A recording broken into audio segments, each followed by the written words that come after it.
Hello, and welcome to Katherine Head's demo reel. Katherine's passion for film and writing started when she got the opportunity to attend the trade school, Keller Center for Advanced Learning. The trade school allowed her to gain valuable experience within the film world and practice as a writer. Let's take a look at that now.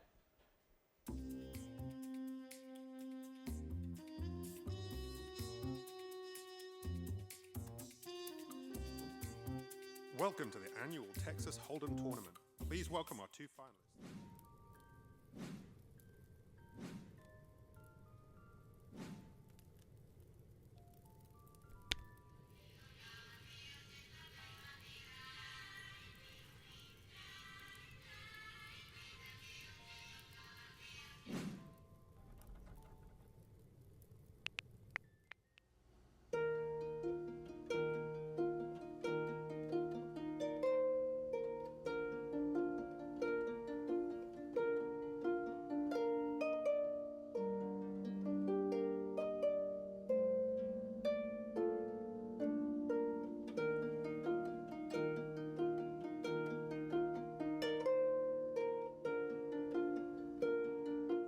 Choose is the name we have given to our virtual learning program. We chose that because we like for our virtual learning program to do just that, give students choices of how they are to learn. I chose the I Choose program because I wanted to branch out in the engineering program. I doubled up my sophomore year, so I was behind going into my senior year. So doing the I Choose program, it allowed me to take more engineering classes than I would have been able to.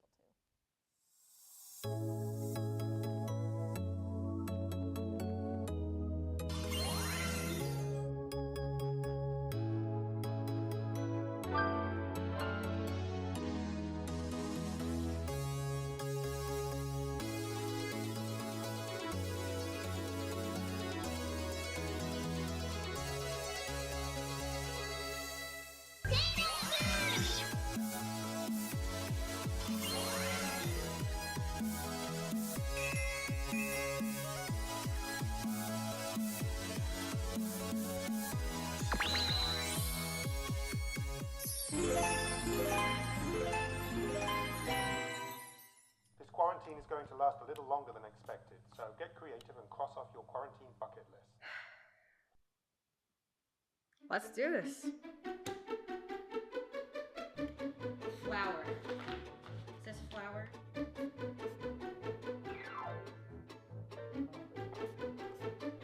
I hope he likes this.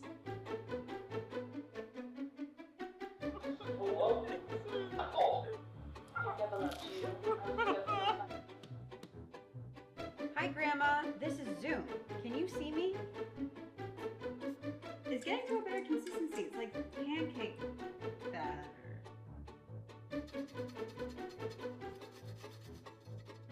Not to brag, but I've been avoiding people pretty well.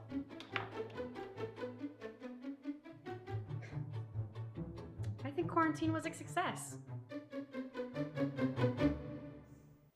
While furthering her career path, Katherine got to experience firsthand what it was like to film sports through her previous job working for Keller ISD filming football games. She continued that into college and joined UNT's Mean Green Productions. Through this, she gained experience learning how to do bug op, graphics, audio, camera operating, technical directing, and directing live shows. Speaking of live shows, she's directing this whole thing right now.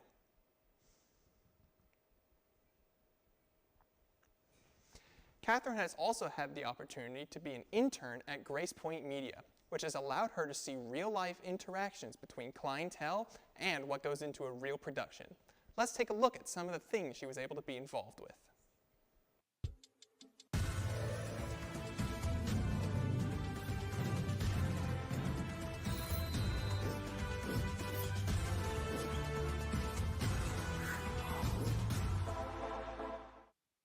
What's up, everybody, and welcome into the 24/7 Sports College Basketball Show. Before we get started today, make sure you like, share, and subscribe here on the 24/7 Sports channel. We've got both Jermaine O'Neal Jr. and Mason Blackwood, two four-star prospects, nationally ranked within the top 24/7 here on this show to tell you where they're going to be playing their college basketball. All right, well, tell you what, it is about that time. You're down to 2 finalists, SMU and Vanderbilt.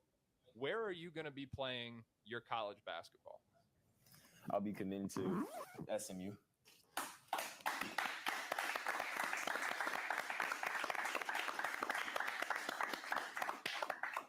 All right, congratulations. Now, I got to ask, obviously.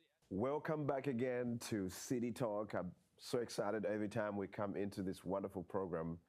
I have with me Mr. Ross Garrity. Great to be with you this morning on City Talk.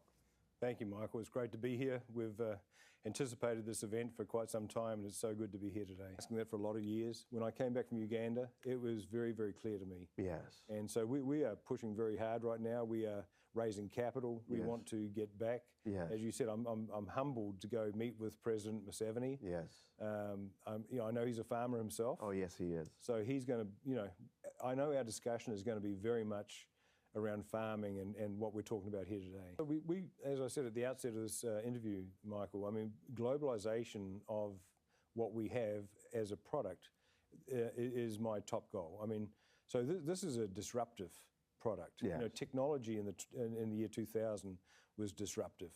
Now we have agricultural technology Yes. that is going to disrupt the natural order of chemicals and everything else. Exactly. So the faster we can get this into the marketplace Yeah. and get farmers. Katherine has also produced 2 process interviews. One was with theater management, taking us behind the scenes of the popular movie theater franchise Alamo Drafthouse. The other was created as an homage and a way to honor a veteran who served our country. Let's view those now. My name is Raymond Leroy Head Jr. Everyone calls me Sonny, and I was retired as a colonel at the U.S. Air Force. I was raised in a small town by the name of Benton, Louisiana, and it's a small town outside of Shreveport, Louisiana, and lived there until I went to the military in 1967. As a small child growing up here in Benton, it was close to Barksdale Air Force Base, and I would see airplanes flying over all the time, and I often would look up and think, well, that's what I would like to do. And I didn't really understand fully how much I wanted to do it until I got the opportunity to fly in an airplane when I was 15 years old, a little T6 trainer from an aero club, and I went up, and once I went up in that, I said, I really want to fly. And so I started setting my goals, become an officer, went through ROTC, and then when I graduated, I was commissioned as second lieutenant at the same time. Well, when I was in the military, I had the opportunity and the honor to be a squadron commander, and that was the highlight of my career, was being squadron commander of the 311th Fighter Squadron at Luke Air Force Base, Arizona. And because of being able to lead that squadron, it was very fulfilling, because that's one of the things most fighter pilots dream about, is being able to lead their squadron, and have all the pilots that you have to lead from that squadron and take care of them. And there's pressure anytime you're in a high environment like that. You have to set the tone and the culture, and you got to make sure that everyone in the squadron understands what the mission is and what you expect from them. And then you have to set the example, and that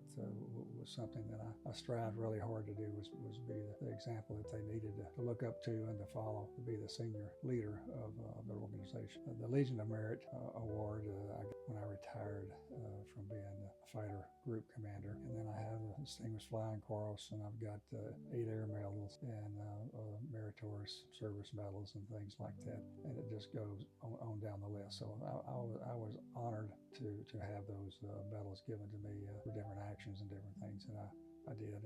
I did complete 131 combat missions when I was in the Vietnam War. I flew out of Ubon Air Base, Thailand. I was there for a year, and I flew those 131 missions in the F-4 aircraft. I got the Distinguished Flying Cross and the 8 air medals when I was in combat, flying my missions in Thailand, on the Ho Chi Minh Trail in Laos and North Vietnam. There are awards for meritorious service. For the Distinguished Flying Cross, there's a citation that goes where it talks about a really flying type awards. And so those were probably the most fulfilling. The others are solid awards too, and I appreciate all of those. I had an F-16 squadron under me, and also an A-10 squadron under me. This was in Osan Air Base, Korea. It was a 2-year assignment, and it was a very fulfilling assignment there also. That was probably going to be my last flying assignment. Once you get higher and higher in rank, then you have fewer and fewer flying positions. And once you get past that colonel rank, then you pretty much are in a leadership position. You're leading other things, and you're kind of, well, we like to say, sitting behind a desk as opposed to flying an airplane and part of the mission. So I got to do everything I ever wanted to do. At that point, it was really the time for me to shift gears and to go out and do something in the civilian world. And I wanted to also prove to myself that I could be successful in the business world once I got out of the military and retired. Long, and I work at Alamo Draft House. My AOR, my area of responsibility, is over the servers. I write the server schedule, and I make sure that the front of house is very presentable and that operations are smooth. This is where we make sure that servers come in and they know exactly where they need to be when they need to be there. And I build that based off of this over here, which is a dashboard. I enjoy that every single shift is something completely different, something completely new.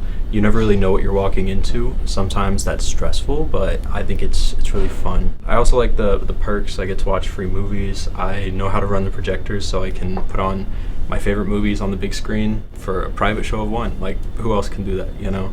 Our theater is one of the only ones that doesn't have fully reclining seats, and it's also very narrow, and it's just not ideal. A lot of the seats are worn down. So right now, you can even peek into here, we've got full demolition happening, which is going to be a long process. It's gonna last through about the end of the year.